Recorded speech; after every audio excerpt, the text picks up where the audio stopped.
The sources of inspiration for my art pieces have been pretty unusual. And this was probably the most unusual. The Bye Bye Bipolar Bear piece began when some obnoxious squirrels got into my storage shed and they chewed into the middle of these big sheets of expensive styrofoam that I had bought. It's this 1-inch thick styrofoam, dense foam.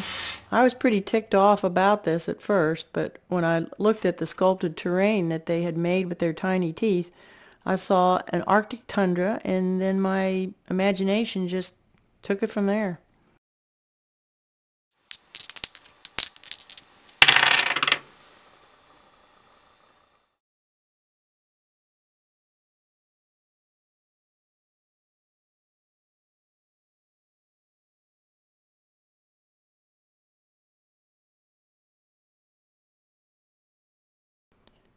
I envisioned polar bears, and then I saw bipolar bears. Then the idea bulb really came on, and I saw an opportunity to draw attention to psychiatric drug use or abuse and mountain peaks named after all the antidepressant and anxiety medications. Then I got really excited. The creative process, once the ideas are rolling, is impossible to stop. I started writing down puns, sketching clusters of bears. I found a spiral clear glass rod perfect for the North Pole. I spent hours rummaging through my vast collection of weird materials for blocks of styrofoam and glitter, plastic scraps, mirrors, flocking. I was dreaming about these polar bears every night.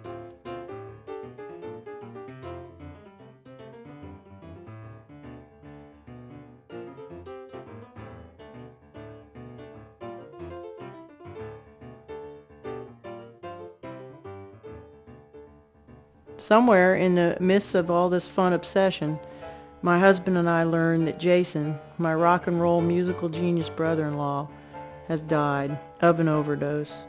We'd always anticipated this, but here it was, for real. He and several other people I have been close to were, or still are, victims of this sad condition of the brain that just destroys your joy of living. For some reason, fear takes over. Jason was brilliant. He could play a song on the keyboard after just one listen. He was in lots of different bands, and he was in and out of lots of rehab facilities for his addiction problem. He was precocious as a child and read the entire encyclopedia set from front to back. He had an amazing vocabulary and was a phenomenal trivia expert, but totally lacked in social skills or concepts of responsibility. We knew we'd miss him, and we were all relieved that he was through suffering his mental torment. We were also relieved that the family would no longer endure the frustration of not being able to help him. We had a beautiful ceremony for him in the Bahamas, scattering his ashes in the same place where we let go of his father's a few years earlier. We even set some adrift in little coconut boats. As expected, we found lots of pills in his personal possessions. Some were for pain, some for panic and depression, all sizes and colors, lithium and blister-packed government-issued packages, and many prescription bottles. I thought about how totally destroyed Jay's body chemistry must have been. These pills became the ore for the styrofoam mountains in the land of the bipolar bears. Did any of these pills actually help Jason? Which came first, the depression or the drugs? Why don't we understand the human brain more? Could we have done more to help Jay? I really thought we'd done the best we could. Life moved on, and I had to finish the piece, now officially dedicated to Jason. From the point of reaching obsession status, this piece evolved over about a year. I first created the mood swings and the drug market. I spent a lot of time trying to find a very slow-moving motor that would turn the glass North Pole with a disco ball on top. A doctor friend in Tennessee who loves to tinker with things sent me the perfect device. Now I could animate it. The polecat, whose tongue would of course be stuck to the North Pole, would need to be carved out of styrofoam to be light enough to turn with the pole. The piece really looked magical in a dark room with all the lights glowing. I generally disapprove of medicating children and hate to see how frequently Ritalin is prescribed. But when I was making the bear characters, I consulted with friends who legitimately need and are dependent on antidepressant medications. "Where's the isolated bear, the one that's hiding in a dark corner?" asked my friend. "Make these bears show how we feel."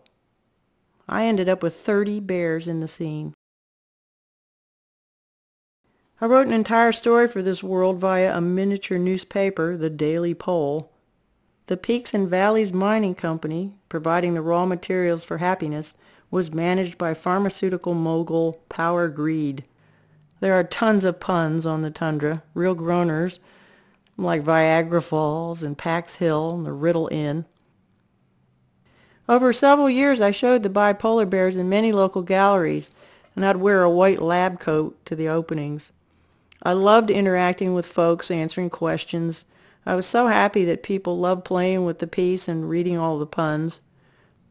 I was proud to have achieved what I'd hoped for, to prompt much discussion about the bizarre world we live in and to share an appropriate mix of laughter and tears. In most of my art, I try to draw in the viewer under the guise of something amusing.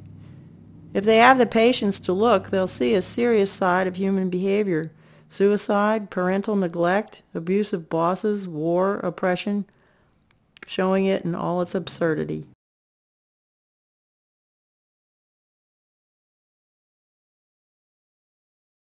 The world of bipolar bears was not something your average art buyer would grab up to display in their living room. I won a few awards with it and showed it as much as possible.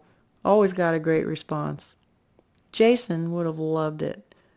I often think that he might have engineered the entire flow of events that would lead to the purchase of the piece by a most appropriate patron. I would spend as many as 5 hours a day riding up and down elevators. A hospital lobby was the last place I thought of for a permanent home. After all, it's a sarcastic parody of the pharmaceutical industry, which might not go over well with a board of directors at a medical facility. But it was the perfect piece for Dr. Patch Adams of Gesundheit Institute. This organization, based in West Virginia, is devoted to changing the healthcare system in America, to one motivated by our love and concern to help each other and not a profit-making industry.